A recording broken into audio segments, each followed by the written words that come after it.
సంవత్సరంలోనా ఒక్క ఆదివారం కూడా నేను మిస్ చేయలేదు మందిరానికి అన్న వాళ్ళు చేతులు ఎత్తగలరాడా? నేను ఒక్క ఆదివారం కూడా మందిరానికి మిస్ కాలేదు అన్న వాళ్ళు చెయ్యెత్తగలరాడా? ఎత్తకూడలే, మీకు తెలుసు అది. ఎన్ని ఆదివారాలు తప్పించినావో నీకు తెలుసు. ఇప్పుడు నాకు 50 సంవత్సరాలు. 20 సంవత్సరాల వయసు వరకు నేను ప్రభును రక్షింపబడలేదు.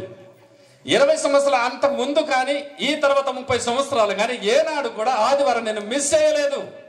అలాగని ఏ ఆదివారం కూడా లేటుగా వెళ్ళలేదు. అందరికంటే 5-10 నిమిషాలు ముందే.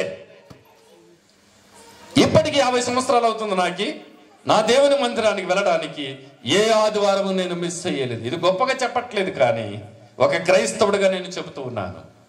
క్రైస్తవుడు అంటే శ్రేష్టమైన వ్యక్తి. క్రైస్తవుడు అంటే శ్రేష్టమైన వ్యక్తి, ఆటలాటప్ప వ్యక్తి కాదు. మనం నమ్మింది ఏమి ఇట్లాంటి కాదు, అస్సలైన దేవుని నమ్మాము. దేవునికి స్తోత్రం. ఏమండి చెప్తారా ఆ విషయాన్ని? నేను ఆ ఒక్క ఆదివారం కూడా మిస్ చేయలేదు. రండి చదువుదాం ఆ విషయాన్ని. నిర్గమకాండం 20వ అధ్యాయం. నిర్గమకాండం 20వ అధ్యాయం చదువుదాం. 8 వచనాన్ని చూద్దాం. నిర్గమకాండం 20వ అధ్యాయం. విశ్రాంతి దినమును పరిశుద్ధముగా ఆచరించుటకు జ్ఞాపకముంచుకొనుము. 6 దినములు నువ్వు కష్టపడి నీ పని అంతా చేసుకో. 7వ దినమున నీ దేవుడైన యెహోవాకు విశ్రాంతి దినము. దానిలో నీవైనా, నీ కుమారుడైనా, నీ కుమార్తె అయినా, నీ దాసి అయినా, నీ దాసి అయినా, నీ పశువైనా, నీ ఇళ్లలో గాసగాళ్ళైనా పరదేశులైనా ఏ పనియు చేయకూడదు. ఆగుతాం మేడ. ఏ పని చేయకూడదు. నీవు కానీ, నీ భార్య కానీ, నీ పిల్లలు కానీ, నీ ఇంట్లో ఎద్దులు ఉంటాయి కదా, ఎద్దులు కానీ, నీ ఇంట్లో పని మనుషులు ఉంటే వాళ్ళు కూడా పని చేయకూడదు. చెప్పాడా? పని ఆదివారం.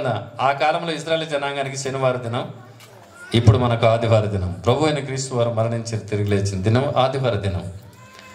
ప్రియులారా, చెప్పాడా పని చేయొద్దని? మరి పని చేయకపోతున్నామంటే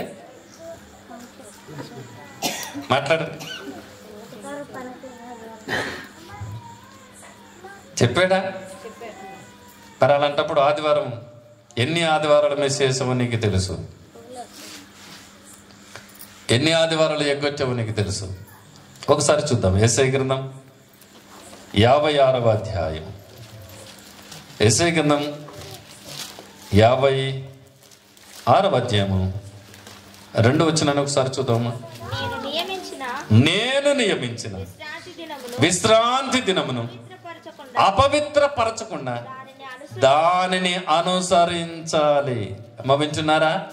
దేవుడు మనకిచ్చినటువంటి ఆ కాలంలో విశ్రాంతి దినం శనివార దినం, ఈ కాలంలో మనకు ఆదివార దినం. కనుక ఈ ఆదివార దినాన్ని, దేవుడు మన కొరకు నియమించిన ఆదివార దినాన్ని అపవిత్రపరచకుండా అనుసరించాలి. మరలా చెబుతాను, దేవుడు మనకిచ్చినటువంటి ఆదివార దినాన్ని అపవిత్రపరచకుండా అనుసరించాలి. నువ్వు ఆదివార దినాన్ని ఎగ్గొడుతున్నావంటే ఆ దేవుడు నీకిచ్చిన ఆదివార దినాన్ని నువ్వు అపవిత్రపరుస్తున్నావు. ఎట్లా అనుసరించాలని తెలిసిన? యెషయా గ్రంథం 58వ అధ్యాయం. యెషయా గ్రంథం 58 13 వచనం చూద్దాం. యెషయా గ్రంథం 58 13 వచనం. నా విశ్రాంతి దినమున అక్కడేమో పని చేయొద్దన్నాడు, ఇక్కడేమో వ్యాపారం చేయొద్దన్నాడు. కూరగాయలు ఎత్తుకోవడం పోవడమే గూడానికి. ఆదివారం లేదు, శుక్రవారం లేదు, ఏమి లేదు. ఆదివారం విడిచిపెట్టి ఎత్తడమే. ఎక్కడ? కర్నూలుకి ఎత్తడమే. గూడమా గూడెం. ఏమేంటే పంట వచ్చింది, మరి కోసినా, మరి చేర్ల పెట్టిన కాదు, మరి ఇంట్లో పెట్టుకుని కాదు, మరి ఎత్తాల్సింది ఆదివారం. మరి పని చేయదు, వ్యాపారం చేద్దంటున్నాడు కదా. పని చేయొద్దని అక్కడ చెప్పినాడు నిర్గమకాండంలోన. యెషయా గ్రంథంలోనే ఏం చెప్తున్నాడు? వ్యాపారం చేయదు. రండి కిందికి పోదాం. ఈ దినాన్ని మనం ఎలా అనుసరించాలో చెబుతున్నాడు. విశ్రాంతి దినము ఘనమైన దినంగా ఆచరించాలి మనము.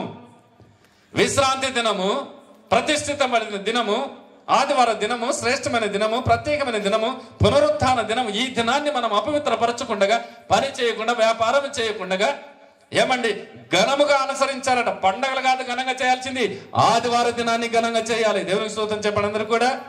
హల్లెలూయా. నువ్వు పండగలను ఘనంగా చేయాల్సింది ఆదివారం రాగానే కుటుంబ సమేతంగా భార్య పిల్లలతో కలిసి మందిరంలోన గరుడైన దేవుని ఘనమైన దినాన్ని ఘనంగా ఆరాధన చేయాలి. ఇది దేవుడు మనకిచ్చిన నియమించినటువంటి దినం. మరెంతమంది ఈ దినాన్ని పాటిస్తున్నారు? ఒక్క ఆదివారం కూడా మిస్ కాకుండా ఎంతమంది దేవుని మందిలో గడుపుతున్నారు? దినాన్ని అపవిత్రపరుస్తూ ఉన్నారు. సోదరులారా, వినాలి మాట. దేవుడు నియమించిన దినాన్ని అపవిత్రపరిచి దాన్ని ఎగ్గొచ్చి పని ఉందని, ప్రయాణం ఉందని, పెళ్ళిళ్ళున్నాయి, పిల్లలు వచ్చినారని దేవుని మందిరానికి రాకుండా, దేవుని సన్నిధిలో గడపకుండా, దేవుని ఇచ్చిన దినాన్ని ఘనముగా ఆచరించకుండా అపవిత్రపరుస్తూ ఉన్నావు. నిన్ను ఊక ఇడిచిపెట్టాడు ఆయన. ఊక ఇడిచిపెడతాడు అనుకుంటున్నారా? అమ్మ, అంత తేలిక కాదు. దేవదూతల పాపము చేసినప్పుడు దేవుడు వారిని విడిచిపెట్టకుండా పాతాళము బిలబలోనికి బంధించేశాడంట ఆయన. నిన్ను విడిచిపెట్టాడు అనుకుంటున్నావా? దేవుడు నియమించిన దినాన్ని నువ్వు అపవిత్రపరిచి పని ఉందని, ప్రయాణమని, పెళ్లిళ్ళని ఇడిచిపెట్టి మందిరాన్ని ఒకటి వెలుగుతున్నవే. నిన్ను విడిచిపెట్టాలనుకుంటున్నావా? అందుకే ఈ సంవత్సరం బతికించి ఒక ఛాన్స్ ఇస్తున్నా నీకు. ఈ సంవత్సరం సరి చేసుకుని ఒక్క ఆదివారం కూడా మిస్ కాకుండా మందిరంలో గడుపు. అది నీకు ఆశీర్వాదం. ఇంకా చాలా ఉంది దీన్ని తీస్తే. దీని గురించి ఒక పుస్తకం రాసినాను, ఇప్పుడు దాన్ని ఇంకా ప్రింట్ చేయలేదు. ఆదివార ధ్యానాలు అని. ఈ ఆదివార దినానికి 9 పేర్లు ఉన్నాయి బైబిల్ గ్రంథంలో. ఎంత ఘనంగా బైబిల్ చెప్తున్నాడు.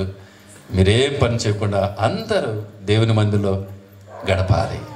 కనుక ఈ సంవత్సరమైనా నువ్వు గడుపుతావేమని నిన్ను బతికిచ్చాడు. ఈ సంవత్సరంగా నువ్వు దేవుని మందిరాన్ని ఎక్కడం అంటే నెక్స్ట్ సంవత్సరానికి ఉండవుగా.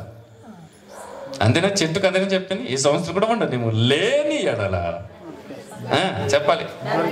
ఈ మాట పలకనిక మనకు రాదు. వద్దు, తట్టుకో తల్లి, ఎందుకన్నాము, మళ్ళా ఫాన్ అన్న పోయాము